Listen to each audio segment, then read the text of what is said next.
buenos días. Les doy la cordial bienvenida a este segundo día de las jornadas de filosofía, las 20ª jornadas de filosofía. Les señalo a los presentes que los ponentes tienen 20 minutos para su exposición, al término de las cuales habrán unos minutos para realizar las preguntas que se requieran a través del chat, por favor. En virtud del tiempo comenzamos inmediatamente y vamos a presentar en primer lugar a la señorita Patricia Rodríguez Parra, magíster en Ciencias de la Familia de la Universidad Católica de la Santísima Concepción, quien nos presentará su ponencia El clamor de la dignidad. Adelante, profesora Patricia. Ya. Buenos días. Esperando que se encuentren muy bien. Quiero agradecer en primer lugar la instancia y quisiera compartir pantalla además. Está habilitado, no debería haber problema. ¿Ahí? Ya. Perdón.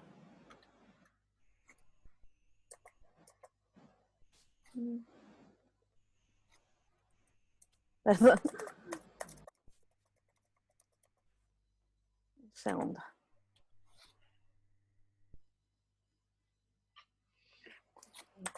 Pido disculpas. No se preocupe, profesora. No hay problema. La tecnología me falló un poquito en este minuto.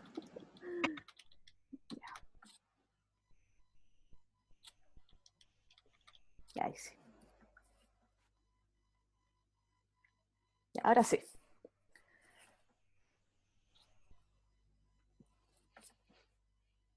Ya.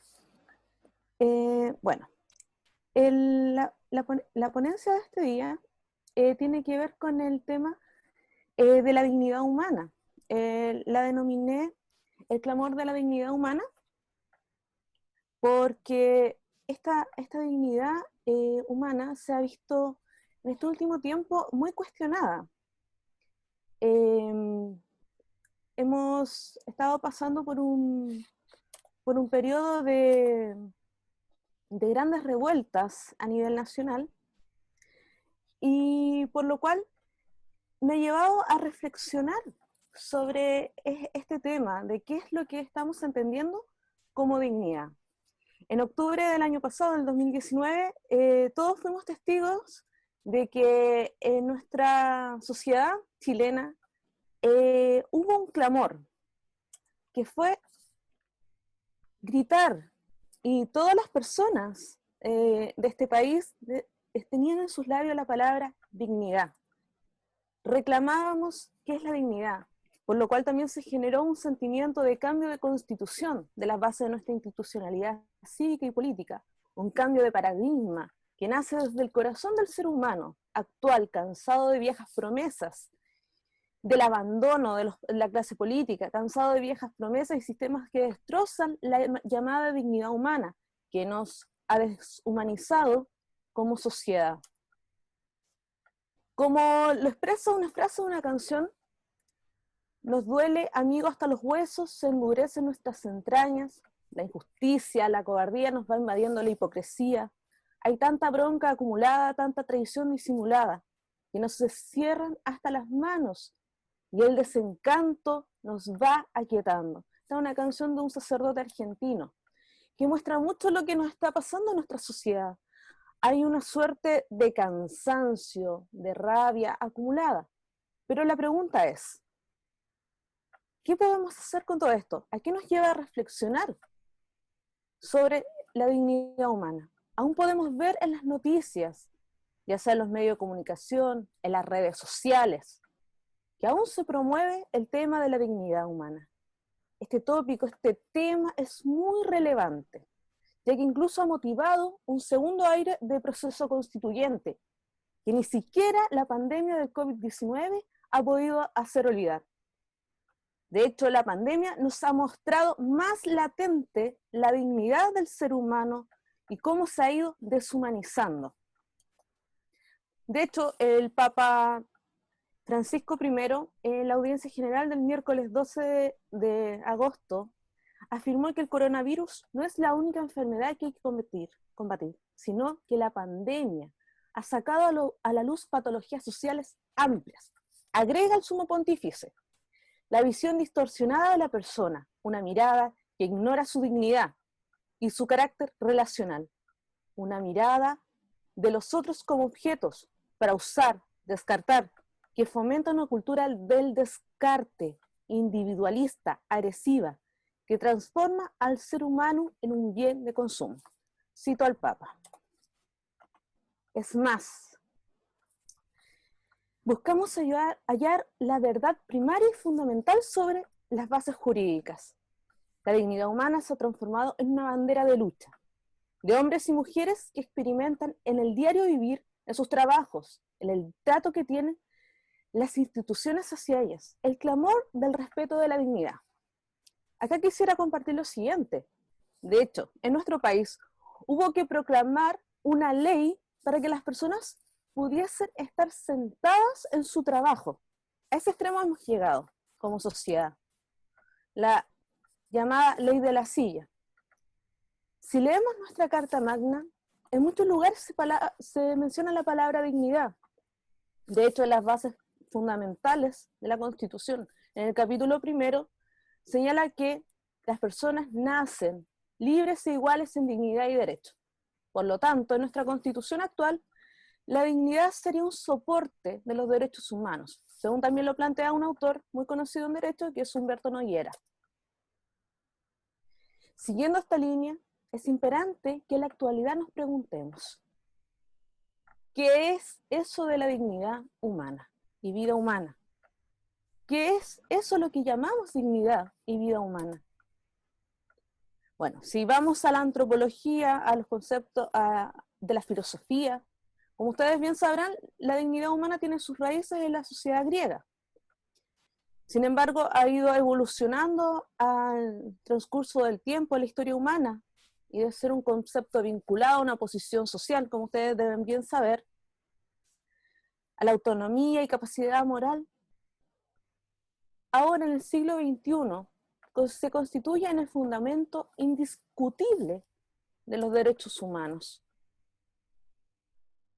Especial relevancia tiene la dignidad humana como elemento para el desarrollo de las personas, de las transformaciones sociales, el desarrollo científico y tecnológico, sin olvidar que la dignidad de la persona humana va de la mano de la vida, del derecho a la vida, que es un derecho fundamental y primordial.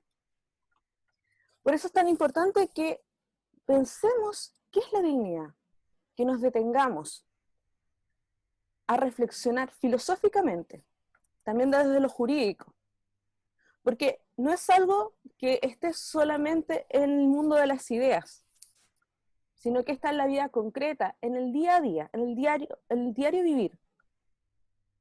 Algo patente, tan básico como es la forma de alimentarnos. También requiere respeto y dignidad humana. Y así lo ha entendido el derecho.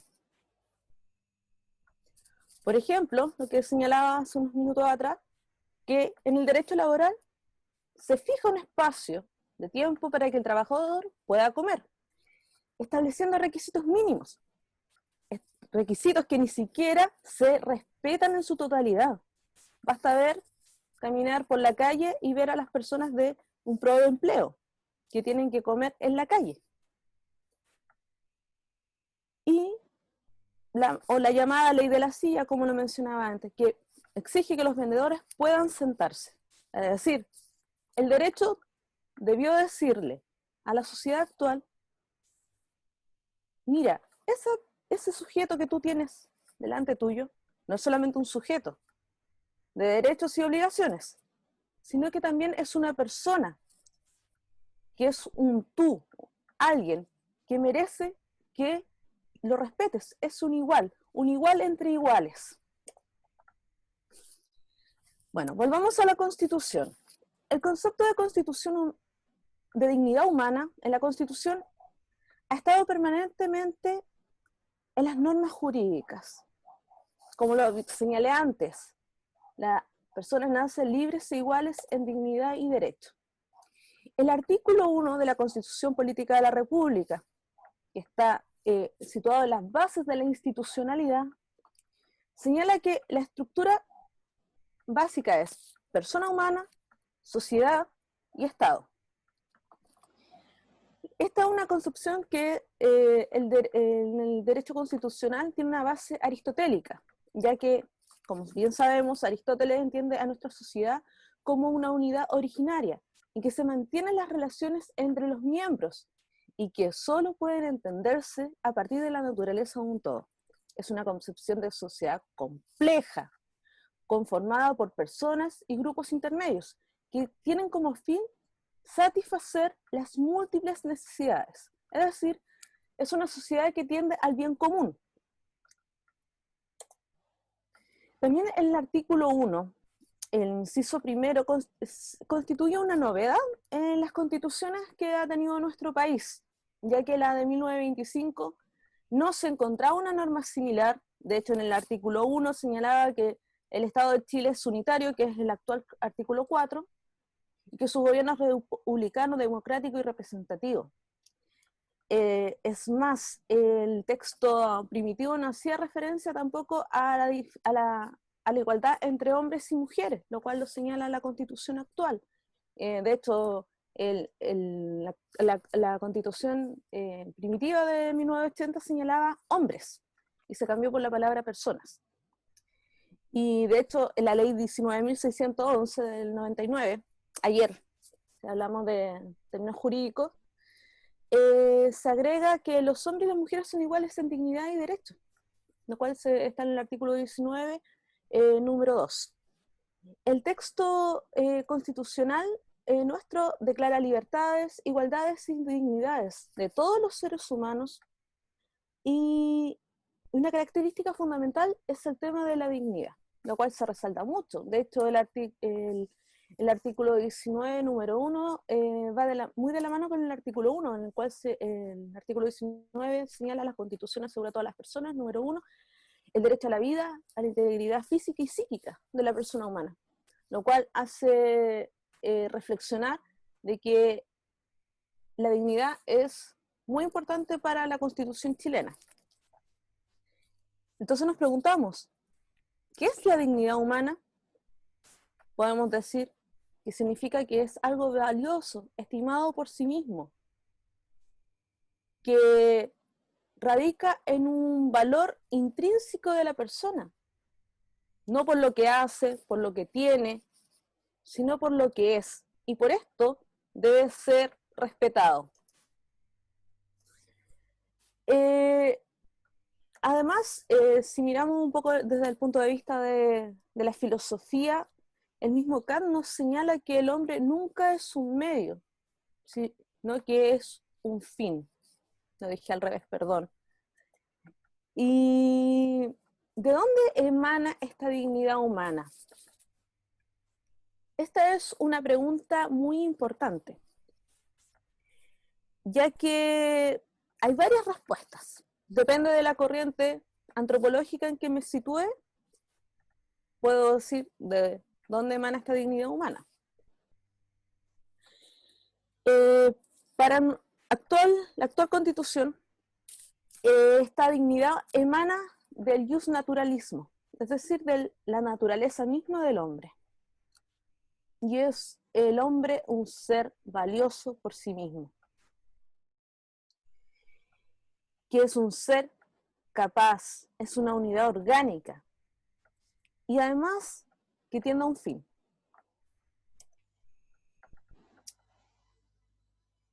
¿Cuál es la consecuencia de que la persona humana sea considerada un ser digno? Esto también es una pregunta importante, porque si yo considero digno a un ser humano, respeto sus derechos fundamentales, y bajo ningún contexto pretendo que sean vulnerados. Por ejemplo, la Convención Americana de los Derechos Humanos, el Pacto de José de Costa Rica, señala que los derechos esenciales del hombre nacen de la naturaleza humana, y ningún Estado o nación puede atribuirse cuidar estos derechos, salvaguardarlos. Además, la Declaración de los Derechos Humanos de la ONU señala que todos los seres humanos nacen libres e iguales en dignidad y derechos.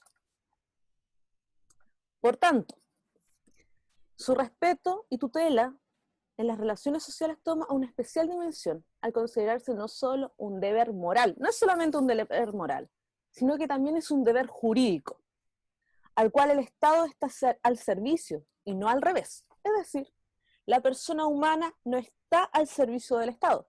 De hecho, el mismo artículo 1, numeral 4, señala, el Estado está al servicio de la persona humana. Y por tanto, entendemos que los derechos humanos no solo tienen una expresión ética masacada en el derecho, sino que es una expresión jurídica de la dignidad. Es por esto que además nos causa tanta repugnancia cuando vemos que los derechos humanos por la autoridad están afectados y que no respeten los derechos fundamentales. Por eso como sociedad nos da repugnancia, lo repito, y nos choca tanto, porque muchas veces se ve que quienes deberían velar por la integridad física, psíquica de las personas, que el Estado es garante de estos derechos, muchas veces miembros del mismo Estado los vulneran, lo cual no es solamente palabras mías, sino que también hay estudios de la ONU y del Consejo para los Derechos Humanos. Y una expresión de este paradigma lo encontramos en la denominada Plaza de la Dignidad, que para todos no es un tema que no conozcamos. De hecho, antiguamente se llamaba Plaza Baquedano, hoy la llamamos Plaza de la Dignidad. Y es como el símbolo, por así decirlo, de este sentir, no solamente sentir, sino también pensamiento, y un pensamiento colectivo como sociedad que está reclamando que se respete la dignidad humana. El tema es, ¿bajo qué parámetros entendemos esta dignidad humana? ¿Y cómo lo va a enfrentar el derecho? Lo que nos da también a recordar que lo que se debe recordar es que las normas jurídicas son justas cuando respetan, protegen y promueven los derechos humanos. Y las acciones de la autoridad son legítimas cuando son respetuosas y promotoras de los derechos humanos. Es decir, suponen la protección de la dignidad del ser humano, por ser persona, y suponen que además rebasa su aspecto psíquico y físico-moral, siendo la consolidación como un derecho fundamental e inherente de la persona misma. Por esta razón afirmamos que la dignidad humana, de la persona humana, se constituye en un valor supremo. Por así decirlo, asimilándolo a un cuerpo humano, es la columna vertebral y básica de nuestro ordenamiento jurídico, especialmente constitucional, el cual actualmente estamos en un proceso constituyente, y es sumamente ahora importante que reflexionemos qué es lo que entendemos por dignidad humana. Basta decir, ¿por qué? Porque lo que entendamos como dignidad humana y cómo la protegemos será lo que va a quedar plasmado en la nueva Constitución. Y voy a acá citar al profesor Sea Evans y al profesor Noriega, que dicen que la primacía de la dignidad de la persona sobre los derechos fundamentales que se sostienen en una fuente y fundamento es la primera, debiendo rechazar el ejercicio de cualquier derecho que se suponga un atentado contra ella, contra la dignidad. Por eso es tan importante que en nuestros días reflexionar sobre la dignidad desde un punto de vista jurídico, filosófico, y especialmente en un proyecto de nueva constitución. ¿Por qué? Porque la visión del ser humano de dignidad será lo que sea la base de nuestra institucionalidad en los próximos años. Si tengo una concepción de hombre utilitarista, mi concepto de dignidad humana tal vez va a ser utilitarista, es decir, el hombre al servicio del Estado, no al revés. Si mi concepción es personalista, se va a centrar en el ser humano. Entonces, por eso también es tan importante al momento de realizar esta nueva constitución, bajo qué parámetros nos encontramos. Y vuelvo a repetir. Profesora, 2 minutos. 2 minutos. Terminando. ¿Y qué es la dignidad humana? Eso. Muchas gracias. Muchas gracias, profesora Patricia Rodríguez. A continuación, vamos a escuchar al doctor Jesús Ramos Orozco, académico de la Universidad de los Lagos, sede Santiago, quien nos presentará su ponencia titulada Presupuestos teológicos de la dignidad y la igualdad humana, aproximación crítica desde la ética contemporánea. Bien, buenos días. En primer lugar, muchas gracias por la instancia, por la oportunidad, digamos, de participar. Por otro lado, comentarles que tengo quizás algunos problemas con el internet. Si en algún momento se llegase a cortar, por favor, por micrófono, avísenme. Bien. Y en tercer lugar, pues este tema quizás la continuación de lo expuesto por la profesora Patricia.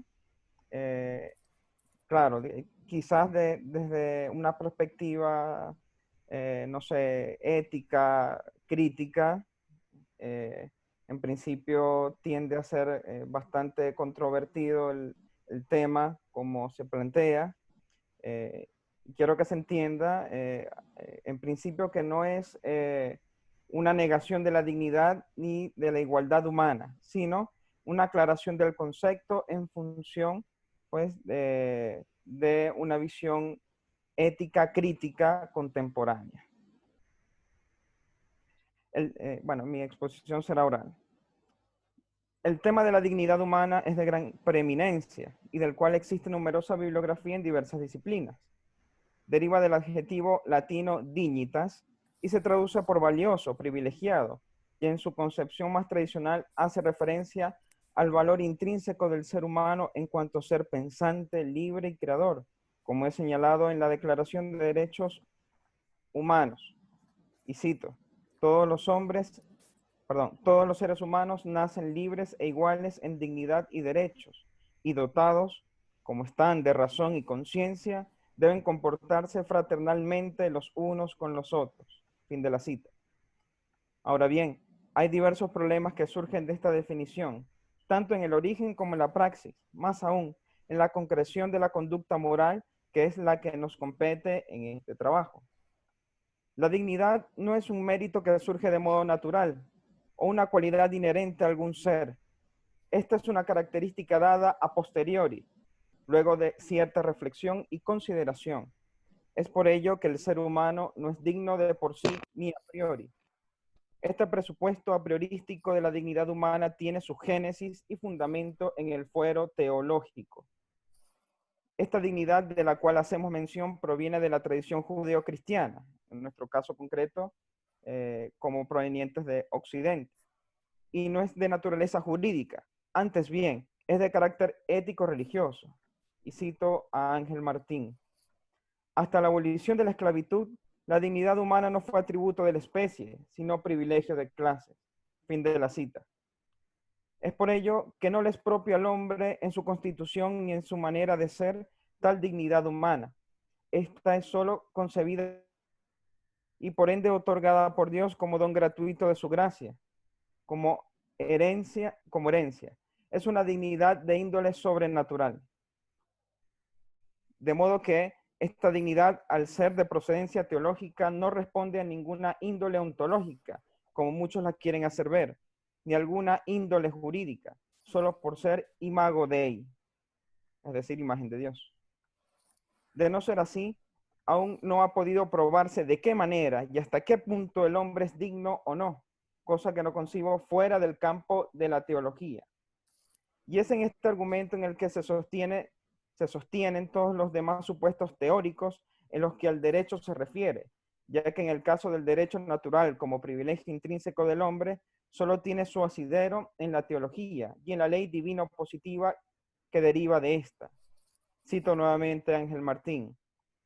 El hombre social al que se refiere el ius gentium obtiene su genuina dignidad iure divino. Fin de la cita. No es de índole natural tal dignidad, ya que la naturaleza no es valorativa, no emite juicios sobre bondad o maldad alguna. Esta dignidad humana, al ser un valor moral, responde a actos y praxis concretas dados a posteriori de una reflexión en torno a estas. La condición de criaturas de Dios es la que nos hace acreedores de tal dignidad. El respeto, la justicia, la igualdad, el amor al prójimo son características que fuera de Dios, fuera de lo religioso, no tendrían sustento alguno. En el contexto ético contemporáneo surgen algunos problemas derivados de esta concepción de dignidad, que de por sí es asumida como herencia histórica. Buen ejemplo que podemos dar de ello es la operacionalización del concepto de dignidad humana de cara a la bioética.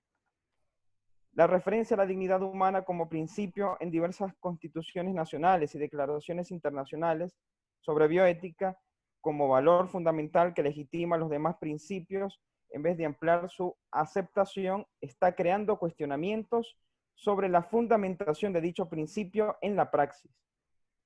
Son frecuentes los discursos en los cuales el recurso de la dignidad humana parece presuponer un entendimiento general sobre el contenido de dicho principio, sin que se haga necesaria su definición.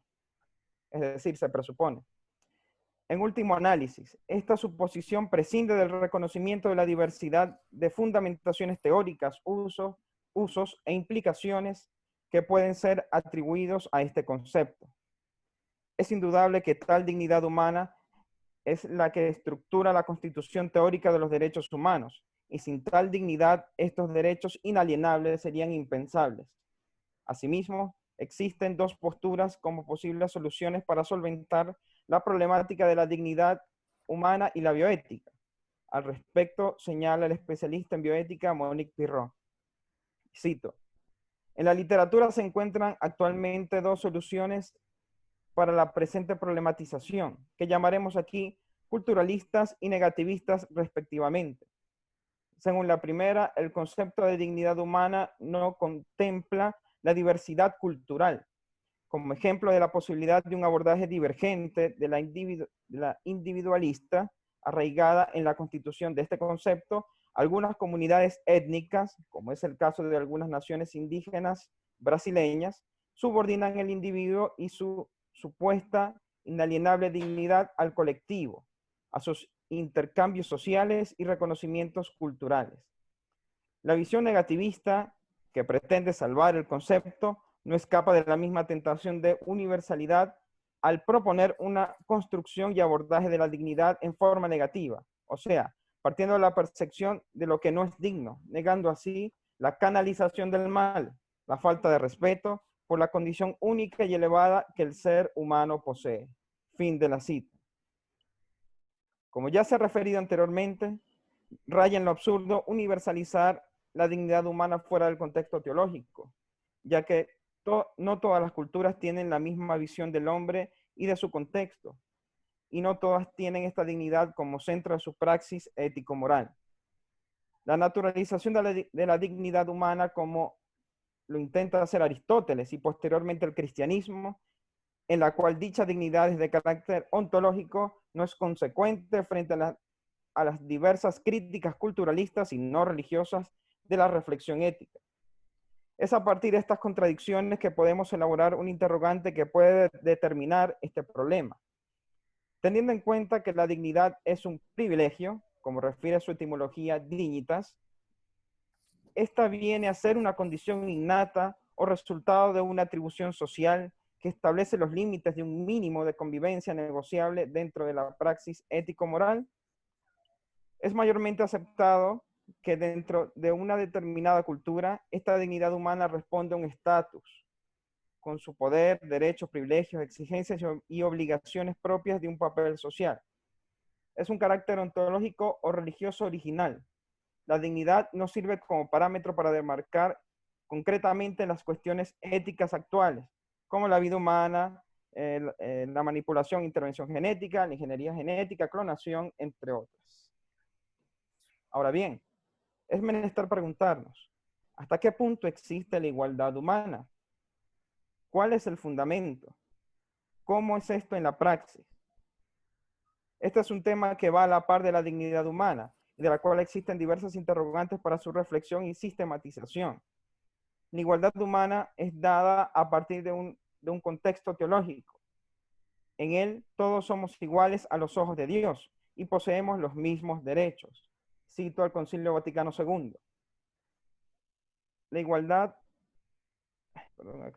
La igualdad fundamental entre todos los hombres exige un reconocimiento cada vez mayor, porque todos ellos, dotados de alma racional y creados a imagen de Dios, tienen la misma naturaleza y el mismo origen. Fin de la cita. Es una igualdad de procedencia ontoteológica que está en todas las criaturas de Dios. Esto es propio del carácter colectivo y responde a una tendencia, como señala Nietzsche, de rebaño de procedencia cristiana. Ahora bien, ya sabiendo que su fundamento es teológico, vemos que fuera de este no tiene asidero alguno. La igualdad no es un valor ético, antes bien es solo un privilegio otorgado por Dios. La igualdad es contra natura y esto es reflejado en la praxis. Por algo, ninguno de los hombres queremos ser totalmente iguales a otros. Queremos distinguirnos, superarnos, ser mejor, nunca menos ni iguales entre nosotros. Ejemplo de esta reflexión en torno a la igualdad, desde un punto de vista antropológico, puede encontrarse en Nietzsche, el cual señala a la igualdad como una mentira, una manera injusta y de limitación del pensamiento. Señalo a Nietzsche, o cito a Nietzsche. Con estos predicadores de la igualdad no quiero ser yo mezclado ni confundido, pues a mí la justicia me dice así, los hombres no son iguales. Fin de la cita. Por lo cual, desde la visión del pensador alemán es un acto de sumisión de la mente del débil, ya que para él solo puede alcanzarse un espíritu y un corazón libre, el superhombre que tenga pleno dominio de sí mismo y maneje su voluntad de la manera conveniente para ser exitoso.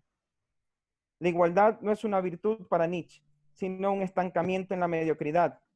Los superiores sobresalen, son distintos, descuellan por encima del adolecimiento de los iguales. Es una concepción de chatura mental, de servilismo ante el poder de los dominantes, que son los diseñadores de nuevos valores y paradigmas. Este es solo un ejemplo de lo perjudicial que puede llegar a ser una mala interpretación de igualdad en los hombres, así también como lo han reflejado posturas políticas que en la praxis rayan en lo decadente, como el marxismo aplicado en la Unión Soviética. El hombre desea superarse, es su expectativa, su motivación para seguir adelante. El carácter igualitario en el hombre no está en su naturaleza y solo tiene sentido en el contexto teológico bajo el prisma de la fe. Partiendo de lo anteriormente expuesto, cabría preguntarnos, ¿es del todo desdeñable el sustento teológico en la contemporaneidad? ¿Es menester desechar las nociones de dignidad e igualdad humana? Desde mi visión como creyente y entusiasta de la reflexión filosófica, considero que la vivencia de lo teológico parte de una visión de mundo particular, motivado por la experiencia del hecho religioso.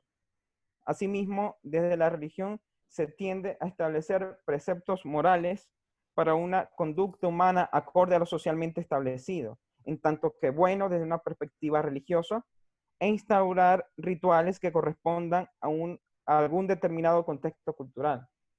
Pero lo religioso no es característica esencial y constitutiva de la reflexión metamoral. Los actos humanos son antes de cualquier manifestación religiosa. Esta afirmación es diferente a negar el carácter religioso del ser humano, el cual también afirmo, ¿no? Es decir, afirmo dicho carácter religioso del ser humano. Esta tesis tampoco va en detrimento de proyectos políticos comunitarios en pro de nuestra condición humana. antes bien se intenta esclarecer la idea de igualdad en aras de clarificar su adecuado uso y desligarlo del plano ético en sus usos cotidianos. Por ejemplo, al hablar de alteridad se tiene una creencia tácita que la categoría igualdad está implícita allí. Esto debido quizás a que aluda al reconocimiento de lo otro, procurando así puntos de encuentro, puntos de igualdad. Pero no es así. La alteridad es una concepción de lo ético-político que busca el reconocimiento de la diversidad, nunca de la igualdad. Asimismo, lo afirmado en esta breve pesquisa tampoco intenta negar la acepción jurídica de la igualdad, en tanto que relativa al derecho, puesto que los hombres ante la ley son iguales. No obstante, se intenta vislumbrar el sentido teológico primigenio de dicha afirmación.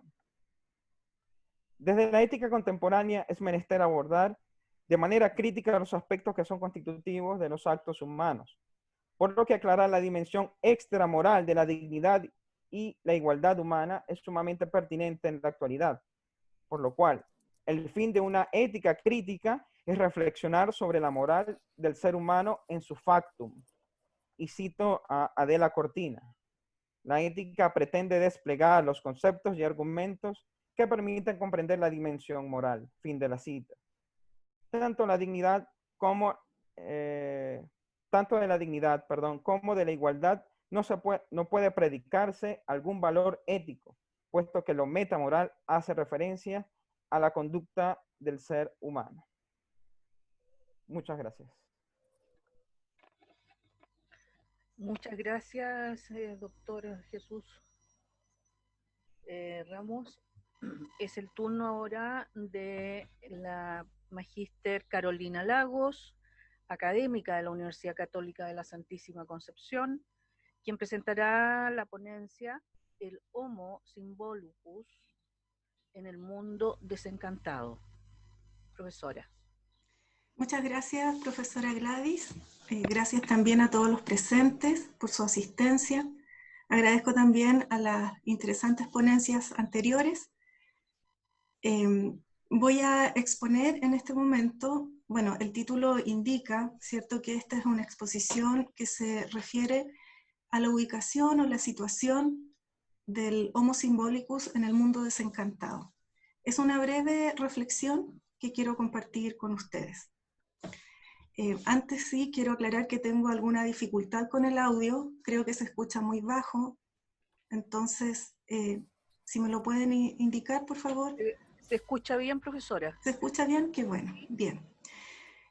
Bueno, como les estaba diciendo, esta breve exposición titulada El Homo Symbolicus en el mundo desencantado tiene como propósito presentar una reflexión acerca de la situación del ser humano como ser simbólico en el presente moderno, más bien posmoderno. La posmodernidad, de acuerdo a David Harvey, en su obra La condición de la posmodernidad, se caracteriza como un periodo en que los espacios se hallan fuertemente influenciados por la aceleración del tiempo a favor de la rotación del capital. Harvey sostiene que la posmodernidad que hoy nos toca vivir puede ser comprendida únicamente en relación a la reestructuración posfardista de la economía y la comunicación de masas altamente flexible. Ambos factores han penetrado tan hondamente en la vida que la cultura en su conjunto pertenece al mercado y la renta. Actualmente, la excepcionalidad, la particularidad y la originalidad estética y ética de elementos cultuales tales como el símbolo y el rito han sido tomados por los reduccionismos de la economía política y la tecnologización, sin interesarse estos sectores por la función de mediación que los elementos simbólicos cumplen con respecto a los opuestos complementarios de la inmanencia y la trascendencia. De tal manera, las imágenes simbólicas son entendidas como elementos folclóricos simples y no desde su profundidad creativa e intelectual activada por un anhelo humano de concebir lo sagrado. En suma, se trata de un desconocimiento de la natural religiosidad humana, que a través de los símbolos inscribe en la realidad una orientación y una identidad que guían al ser humano en su relación de familiaridad con el mundo que habita. Nos situamos en una posmodernidad dominada por el relativismo y el consumo, y esto, para algunas personas, se une a una crisis valórica expresada en acciones desmesuradas e imprudentes, en decisiones sujetas a un juego que combina reglas no adheridas a un cuerpo de valores. Existiría en la posmodernidad una axiología ecléctica, desafectada de toda cohesión comunitaria. Igualmente, nos encontramos con que las vivencias humanas son homogéneas, conducidas por datos e informaciones que carecen de energía para vestir al mundo de un reconocimiento. De esta manera, los cambios sociales resultan solamente de la actitud lúdica del sujeto que se encuentra dentro de una dimensión sin tiempos ni lugares definidos, y donde la vida misma se acomoda a la fluidez de la comunicación digital. En este escenario, nos dice Byung-Chul Han, el símbolo se pierde como elemento que percibe lo estable y lo duradero, para proporcionar una salida de la contingencia del mundo. Indica el filósofo coreano que hoy existe un vacío de lo simbólico, que se muestra en la precariedad de las imágenes y las metáforas dadoras de sentido. Los datos con que nos comunicamos o mantenemos en contacto no dan cabida a un modo de reconocimiento entre personas que sí permite la expresión simbólica, pues esta siempre convoca a comprender colectivamente el significado que las cosas tienen. Recordemos que en las sociedades ancestrales tradicionales, el símbolo corresponde a un instrumento descontaminante y revitalizador de la vida personal y colectiva. Símbolos, mitos y ritos cohesionan un mundo que es dirigido hacia un horizonte declarado religiosamente.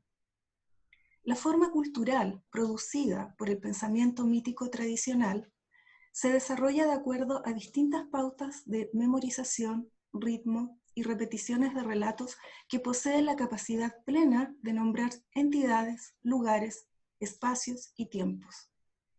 En este sentido, los pueblos ancestrales adquieren de su universo simbólico los soportes para mantener su historia común, su identidad y su discurso étnico-cultural. Los símbolos son objetos sociales producidos intersubjetivamente y conectan distintos niveles de realidad. Por tanto, en las sociedades tradicionales, lo simbólico corresponde a una matriz de conocimiento que requiere de una práctica social distintiva.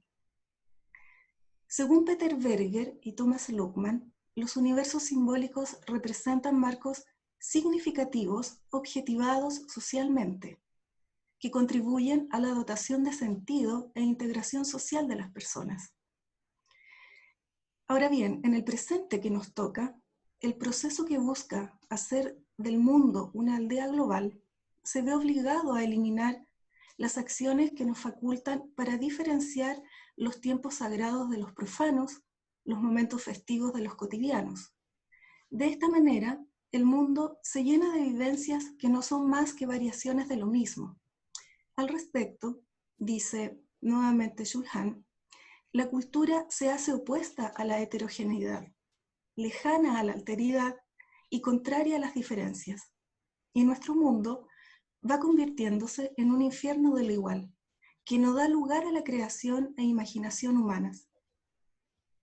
Sabemos, por otra parte, que la dirección posmoderna aparece estableciendo una crítica al proyecto de una racionalidad moderna que sostuvo un ideal de progreso y un desarrollo lineal de la historia. Así también, la posmodernidad busca superar el discurso de la élite moderna que establece un deber ser moral. Por lo tanto, el presente se desenvuelve desde el cuestionamiento a las certezas y desde la promoción de una emancipación social con respecto a las funciones normalizadoras de la tradición. No obstante, la posmodernidad no ha traído consigo la noción de sustituir los grandes relatos con otros nuevos. Más bien, ha introducido la sospecha como criterio evaluador de toda narrativa. Terry Eagleton define en su obra Las ilusiones del posmodernismo que el término posmodernidad alude a un periodo histórico específico en el que aparece un pensamiento desconfiado de las nociones clásicas de verdad, razón y objetividad. En su renuencia a los sistemas definitivos de explicación, la posmodernidad no traza un pensamiento al que las personas puedan adherirse por la vía de la argumentación, pues ahora el mundo contingente es tan diverso como inestable, tan indeterminado como inexplicado.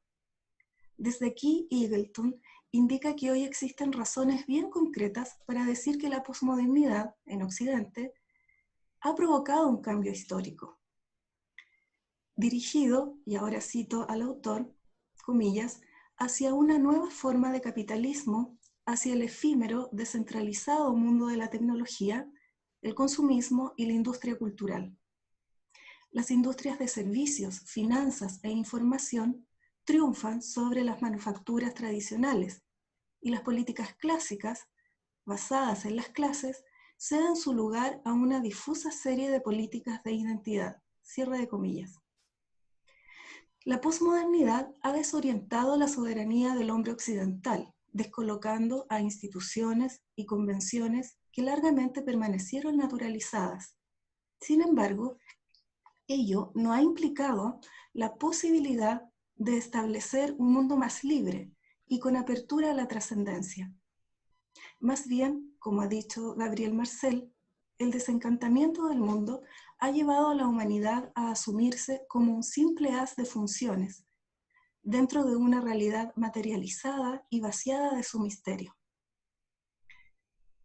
Ahora bien, el símbolo, nos dice Ernst Cassirer, es la clave de la naturaleza humana y por consiguiente punto de inicio en una definición del ser humano como animal simbólico.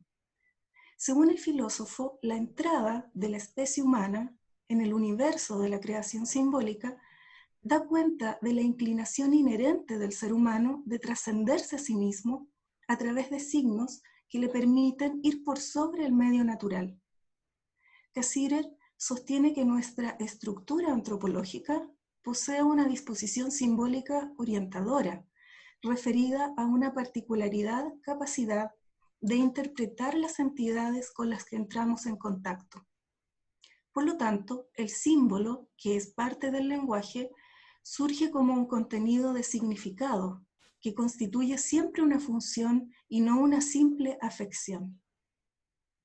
Heredero de Cassirer es Gilbert Durand, quien dice que el símbolo es una representación que hace aparecer un sentido secreto, es la epifanía de un misterio.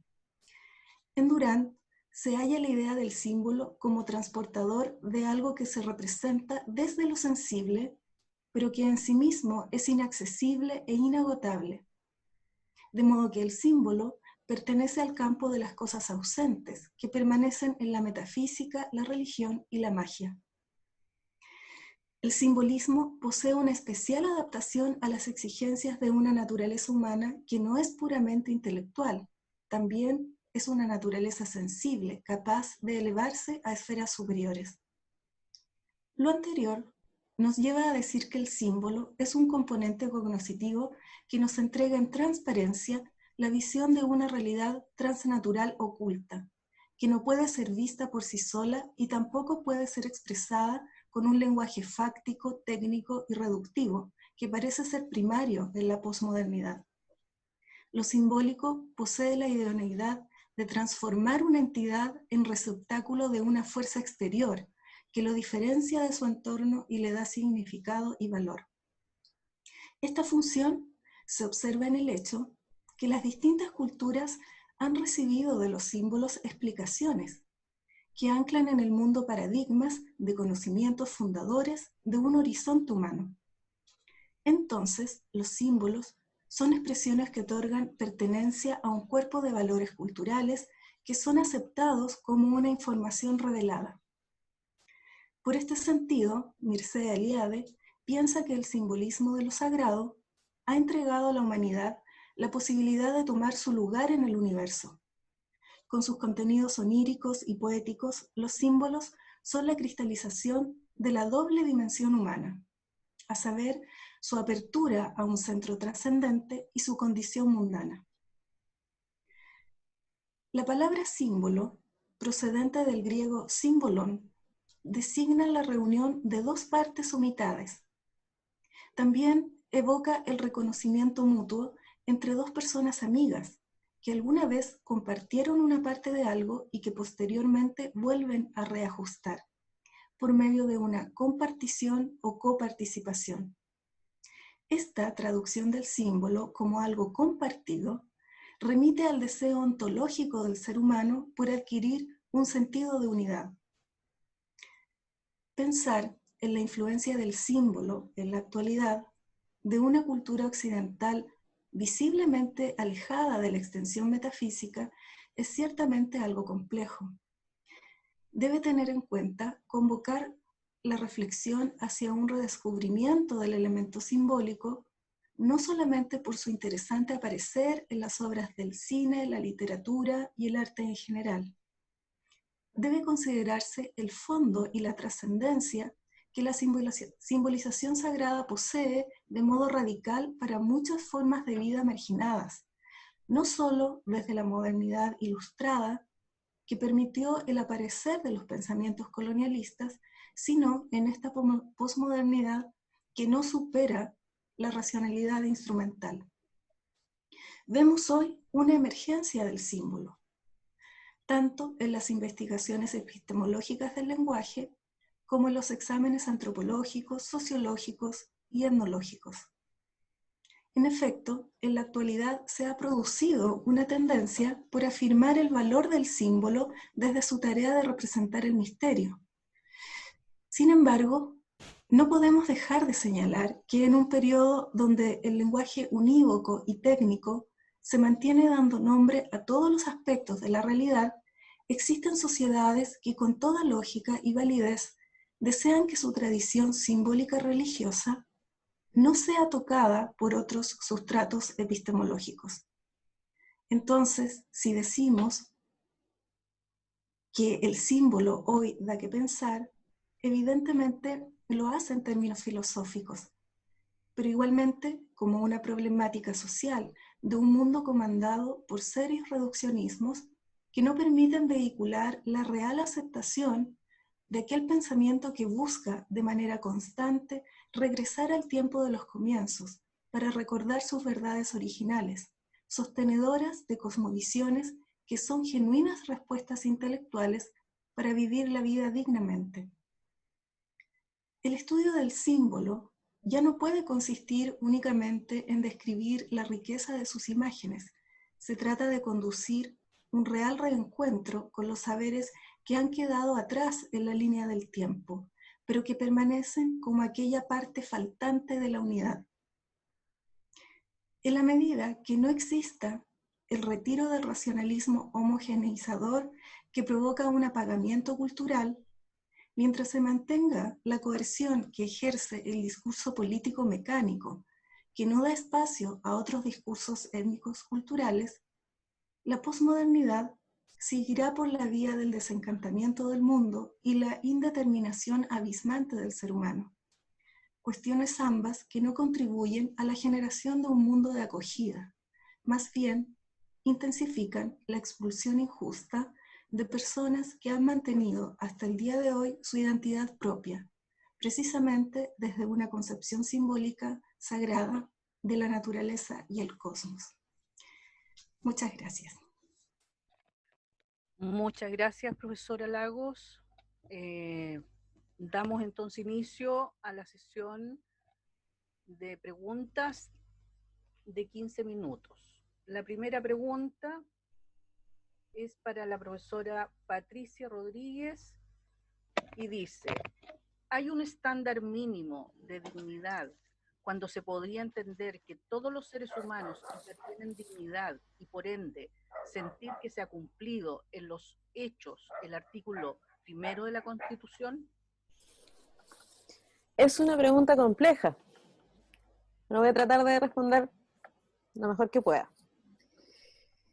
A ver, hay un estándar mínimo. En primer lugar, señalar que el derecho es más bien práctico, no es algo tan teórico. El derecho reacciona ante una realidad, pero también tiene sus sustentos filosóficos, como lo había dicho antes, en base a qué tipo de persona, ser humano, qué tipo de dignidad, qué concepto de dignidad tengo.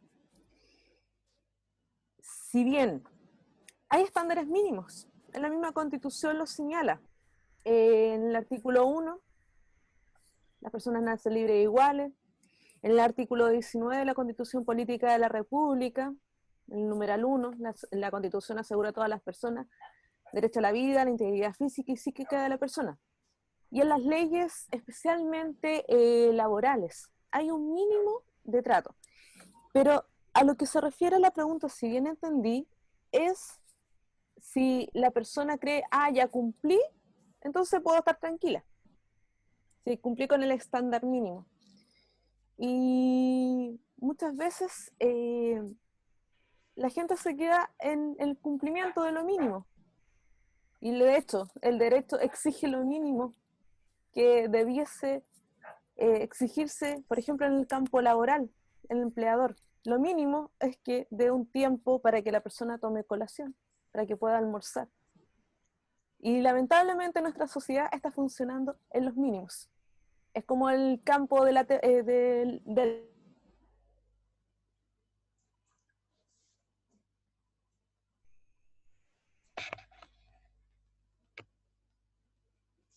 Profesora Rodríguez quedó en stand-by.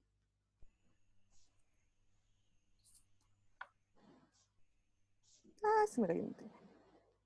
Ahí está. Se me cayó el internet. Ya. ¿Damos por terminada su respuesta? Sí. Ok, muchas gracias.